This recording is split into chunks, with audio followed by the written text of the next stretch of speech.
কম পয়সায় কাজ করার পর যদি ট্রে ফাঁকা থাকে বা খাবার গরম না পাওয়া যায় তাহলে মাথা গরম হয় বইকি। কিন্তু কম খরচে যদি দুর্দান্ত খাবার দাবার আর তার শেষ অবধি গরম আর ট্রে ভর্তি পাওয়া যায় তাহলে কি বলবেন। সেদিন চলে গেছিলাম জয়শ্রী ক্যাটারারের আমন্ত্রণে একটা বউ ভাত বাড়িতে। স্টার্টারে ছিল ক্রিসপি চিলি বেবিকর্ন সাথে পনির সাটে, আর নন ভেজে ছিল চিকেন রেশমি কাবাব, হরিয়ালি কাবাব, ফিশ বল।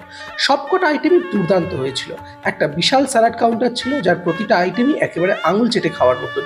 মেন কোর্সে ছিল মশালা কুলচা, যাতে ছিল পনিরের স্টাফিংস আর সাথে ছিল কিমা চানা।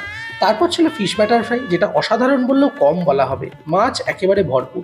এরপর জাফরানি পোলাও সাথে বাগদা চিংড়ির মালাইকারি, কি লোভনীয় দেখতে লাগছিল কি বলবো। আর খেতে জাস্ট লাজবাব। আর তারপর মাটন রোগান জোশ। অনেকদিন পর এরকম মাটন রোগান জোশ খেলাম, একেবারে অথেন্টিক স্বাদ। শেষ পাতে চাটনি, পাঁপড়, ফ্রাই সন্দেশ আর যা যা থাকে। ওভারঅল দারুণ লেগেছে। ওপরে দেওয়া নাম্বারে বুক করতে পারেন এনাদের। আর এনাদের ইমেল আইডিও আমি দিয়ে রাখলাম ডিসক্রিপশন বক্সে। আর আমাদের সাথে যোগাযোগ করতে চাইলে ডিসক্রিপশন বক্সে নাম্বার দেওয়া আছে, বড় ভিডিও ইউটিউবে দেওয়া আছে। বহুদিন বাদে একটা ভালো খাওয়া খেলাম। এই বিশুদার বাড়ির একটা অনুষ্ঠানে এসেছিলাম। এত প্রত্যেকটা আইটেম এত ভালো লেগেছে, এত সুন্দর, মানে যেভাবে পরিবেশন আর খাওয়ার টেস্ট তো বলার অপেক্ষা রাখে না।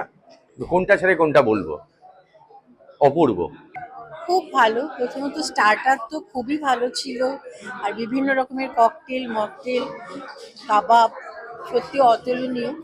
তারপর উপরে চলে এলাম ডিনারে। ডিনারের ফিশ বাটার ফ্রাই তো কোনো তুলনাই হবে না, আমি দুটো খেয়ে ফেলেছি, কখনো খাই না। তারপরে কুলচাও খুব ভালো ছিল, পোলাও, চিংড়ি মাছের মালাইকারি, মাটন,